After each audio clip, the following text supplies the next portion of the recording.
Maharashtra live news मध्ये आपले स्वागत आहे। आपण पाहत आहात महाराष्ट्र लाईव्ह न्यूज, बातमी जनसामान्याची।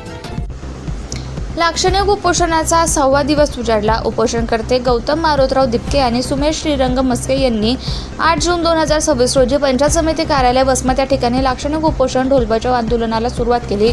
अद्याप 6वा दिवस उजाडला, परंतु या उपोषणाकडे प्रशासनाचं मात्र दुर्लक्ष होताना दिसतंय। रांजण ग्रामपंचायत अंतर्गत 63,37,705 रुपयांचा गैरव्यवहाराची स्वतंत्र चौकशी करण्यात यावी। उपसरपंचांनी स्वतःला स्वयंघोषित सरपंच दाखवून केलेल्या आर्थिक गैरव्यवहाराचे स्वतंत्र चौकशी करून उपसरपंचावर फौजदारी गुन्हा दाखल करावा। ग्राम निधी 14व्या आणि 15व्या वित्त आयोग निधीच्या खर्चाला लेखाजोखा जाहीर करावा। ग्रामपंचायत कार्यालयातील सर्व ठराव खर्चाची बिले आणि कागदपत्रे ग्रामसभेतील मंजूर ठराव ग्रामस्थांसाठी उपलब्ध करून द्यावी। तक्रारदारांनी केलेल्या आरोपींची निष्पक्ष आणि पारदर्शक चौकशी करण्यासाठी स्वतंत्र समिती नेमावी। दोषी आढळणाऱ्या ग्रामविकास अधिकारी आणि संबंधित अभियंता अधिकारी यांच्यावर कायदेशीर कारवाई करावी। ग्रामपंचायत प्रशासनातील अनियमितता थांबवून पारदर्शक कारभार सुनिश्चित करावा।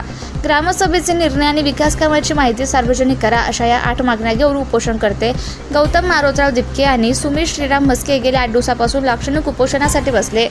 आज बंद। आता या लाक्षणिक उपोषणाकडे सरकारचं लक्ष कधी लागेल आणि या लाक्षणिक उपोषणाच्या मागण्या कधी पूर्ण होतील याकडे मात्र संपूर्ण नागरिकांचं लक्ष लागलंय।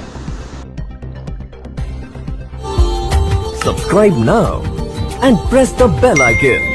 Never miss an update.